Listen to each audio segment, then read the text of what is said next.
Hello everyone, welcome back. James the Koi Whisperer. So as you can see, I'm not in my garden again, but I got a pond visit special for you. I'm going to spin the camera around and jump straight into this video. Right then, so as you can see in front of us, I've come to aid the koi keeper. Wanted to come up here and do a bit of a pond visit. Aid recently popped down to me and seen me. You got Mrs. Whisperer chilling out over there, Aid over there as well. But to start with, I just want to run through real quickly. I absolutely love these acer trees over here. Proper nice. It's got a double pond window, so you can view it from both sides. Really made up with it. Some of the artwork. Oh look, the fish have come up to say hello. That's an absolute banging Tancho Goshki right there. It's amazing fish. But you can see the fish from all sides. I love the seating area that they got, well made up with that. They're having a bit of a koi chat because Mrs. Whisperer is involved in the hobby now as well. We'll run through the setup, the size of the pond. To start with, I just want to run through obviously all of the artwork, how this pond's all set up. I will take you in the filter house in a second. But Aid's recently been dealing with a few parasite problems over the past couple of months really, and he's just sort of eventually got on top of it after the fluke problems, but we'll talk about that in a minute. I've got to admit, for the people that watch my channel, Aid has kindly helped me out the other week, and he recommended with my tongue and groove that I've got on top, he's got this plastic stuff up here and he gets no problem with it warping or anything, so I'll be doing something like that on mine eventually. Got a decent backy shower on the back there. Nice koi art there from the Wooden Koi Company. Got some bird boxes up the top, looking the absolute hammer. But I want to go into the check that out as well. You got to love a koi poster. All of the signs to look out for when your fish are dealing with problems. But we got to get into the filter house and have a look. So we have just turned the air pump off just for the video purposes, just to see what's in here, because else it's a little bit noisy. So he's running the system off of a Nexus 220. Got a Evolution Aqua 25 watt UV bulb. He has got a Fuji Mac air pump. Those are absolutely incredible. And Aid the Koi Keeper is on YouTube, and I'll leave his link down in the comment section for people to jump across and follow him. All of his treatments at the top. I recently visited a koi show the other week, and I was meant to pick up some of that because I need to do my Blue Lab Guardian. And yeah, I forgot to pick some up. But you can see in here the system's run off 2 pumps. The flow rate coming out of the bottom drain, you can see that rapid in across there. And as you can see in front of you, you got my little card there, James the Koi Whisperer. The pumps are running on really slow flow rates, really looking at it. And it just proves that you don't need to run a big flow rate for a pond. I've just spotted that there's a Tempest here as well. Got a water dechlorinator down there, the 3-stage. Big blue down there. Loads of cups with the old cup collection running across the top. Koi mates as we call it. Some of the fish that he's got in his pond really are special looking koi.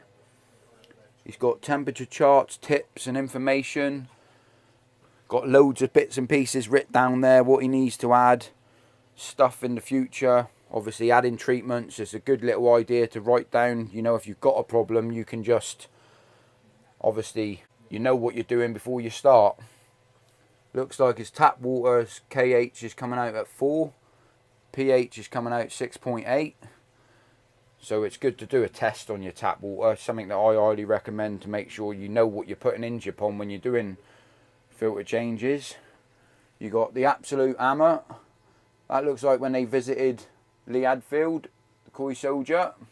As they're known on the YouTube, the 3 Musketeers. 2 of the pumps sat down here. All of the returns nice, neat and tidy. And I believe that's down to Phil. He does do tidy pipe work. But yeah, proper tidy little filter house. Happy, happy days. So yeah, walking out of the filter house, I got to admit, I am well impressed with this pond build. It's nice, neat and tidy. Got everything in here. The artwork on the pond, looking the absolute hammer. Mrs. Whisperer's got an Acer like this. I do like an Acer. I just like the idea of having both the pond windows. I actually visited a pond with 2 of the pond windows either side, and it's good. You can see it from all angles. Some of the fish in here are amazing, decent quality fish. Yeah, check out Aid the Koi Keeper on YouTube, and it's a pleasure to come down and let me have a little pond visit here today. Even though you can see me Reebok Classics through the window, the absolute hammer. The artwork on the back though, that really is impressive. It really does look good. He's done that himself. And obviously, nighttime shot with that light on here, I can imagine it's going to be the absolute hammer. You can see one bottom drain at the bottom, spin drifter. All of the fish look more than happy now after the treatment or going through parasite problems. But yeah, what I'll do, I'm going to chuck a mic on while they're having a chat, and I'm just going to ask Aid a few questions. Right then, Aid, while you two's been having a bit of a chat, chilling out next to the koi, just a few questions. The first one is how big the pond is. It's 10 foot long by 6.5 foot by 4.5 foot deep. Happy days, mate. It's a decent sized working pond. Inches, Yeah, not working centimetres. Working inches, yeah. That's the best way. Every inch counts though, doesn't it? Well, you can't say a lot, can you? So, how long did it take you to build the pond we just had a look at? I started it in the February of 2021, in the February, and I've done it by March. I didn't have the glass in then. Right, yeah. But I started having issues with my fish, parasites and bacteria issues last year. So all my fish died. Yeah. So I took all the owl liner out and I put the windows in, me and Phil from Telford Koi, put the windows in, put the liner in. Put my original fish, what I had in there from my vat, it's all on my videos. And within a month, I lost all them, what I had left. So you had a real bad start to the hobby, really? Yeah, I mean a real bad start. Yeah. I don't know where the bacteria issues come from, I ain't got a clue. Started it all again, and now these are my new fish. I suppose we best go back to the original question, I suppose. What actually got you into the hobby?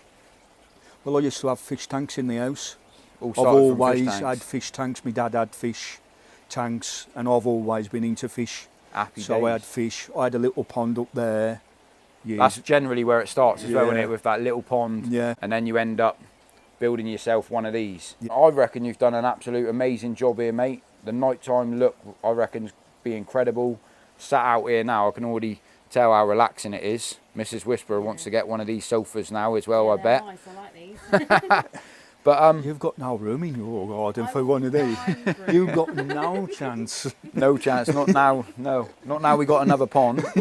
But yeah, I suppose, is there any little tips you can give to anyone that's thinking about building a pond? Any mistakes that you made, that, or things that you would change now it's done and finished? Is there anything that you would recommend to anybody? I wouldn't change anything on that pond now at all, but if you're going to do a pond, do it right first time. Yeah, Down half cock it. Like if you want glass in there, put the glass in there. yeah, If you can afford to have it fiberglassed or whatever, have it fiberglassed or whatever. Because I've done it twice now. That pond's been done twice. Yeah. So if I'd done it right in the first place, it would have worked out cheaper. it would have worked once. out cheaper. Yeah, You so know what I mean? basically do your research on the ponds first, work out Yeah. what you want, Yeah. and then you can end up with the final result. And to be fair and honest with you, the glass ain't that badly priced really. No, and there's several companies you can get it Yeah. from, isn't there? Yeah. I believe myself personally, it really does, having a glass window really does, I mean, if I come over here quickly, it really does put a different edge on a pond. I mean, it's down to preference really, but I've got glass myself, and I personally think having that pond window, that viewing point, it just opens up a whole new level of looking at the fish. And as you can see, what Aid's done here, a proper nice quality koi pond. And it's been an absolute pleasure, mate, to have a chat, having us round. No And problem. I hope everyone else has enjoyed the little pond visit. They might have seen some little things you've done in the filter house, how small and tidy where you've worked everything out. I think it's incredible. It's a lovely, cracking little pond. I'll best end the video now. It was, well, I think it's a cracking pond. Check out Aid down in the links in the comment section. I'll leave Aid's channel there. He does a few uploads, pond updates, what's going on his channel. But yeah, happy days. Thanks for watching this video. And if I don't see you in a week, I'll see you through a window. Thank your mother for the rabbits.